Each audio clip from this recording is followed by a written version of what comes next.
Лейсан Нарсентьева ул укытучы, ул жырчы, ул дөньяны, музыканы сөюче кеше. Соңгысы. Чөнки мәхәббәт ул һәрвакыт приоритетта булырга тиеш. 20-дән 30 яшькә кадәр актив карашлы, социаль эшләр белән шөгыльләнүче яшь кешеләр.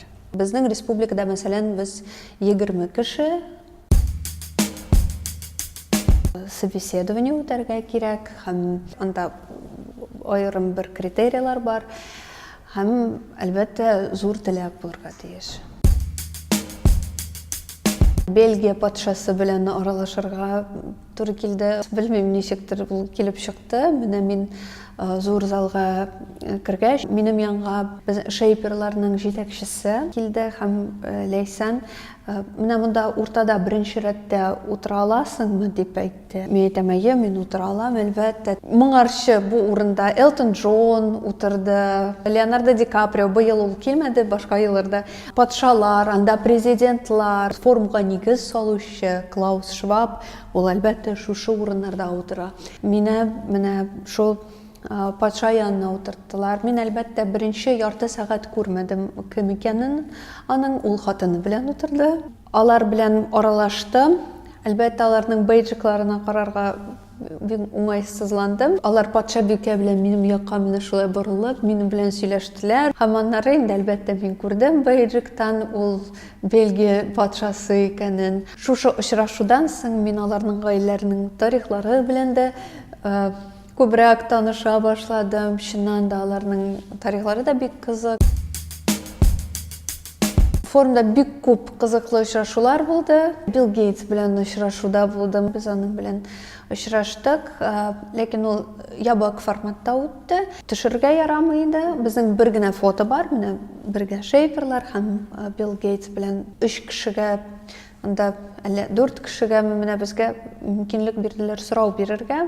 Мин Билл Гейтстан аның куркулары турында сорадым, һәм Microsoft компаниясе турында нәрсә ул уйлый киләсе 5 елда. Җавабын мин кызганычка каршы әйтә алмыйм, чөнки ул ябык очрашу булды. Минем күчеп караганым бар, ләкин зур теләктән түгел. Менә шушы стереотиплар аркасында ул минеке түгел дигән карарга килдем һәм әлбәттә кайттым. 3 яшемдә мине әнием ансамбльгә алып барды, Гүзәл апа Маликова ансамбленә, һәм мин анда халык җырларын өйрәндем, беренче халык җырларын. Шул вакыттан тормышым ул музыка белән бәйләнде һәм бәйле. Шуннан минем мәхәббәтем уянды. Аннары сәләт минем тормышыма килде һәм сәләттә беренче җырларым туды. Алар икесе дә бик җиңел түгел.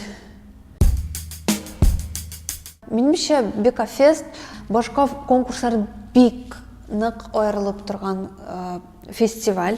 Аның рухы, аның күңеле бар. Минемчә, монда конкурс дигән әйбер ул ничектер икенче планга китә. Бекафестта катнашырга кирәк, минемчә. Беренче елда катнашканда икенче урынны алган идем. Ләкин шул ук елны Бекафесттан соң мин беренче җырымны яздым.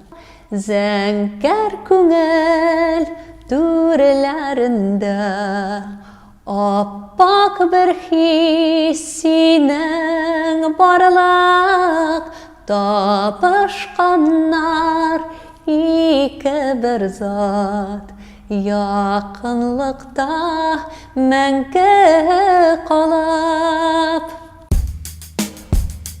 Мин фәннәр докторы булырга хыялланам. Тагын бер шундай бер хыялым бар. Минем бик тә чыгарасым килә. Юк, әйтмим. Гаилә. Укытучылык. Берсе дә түгел. Instagram. бургер. Курыккан эш хәерле була.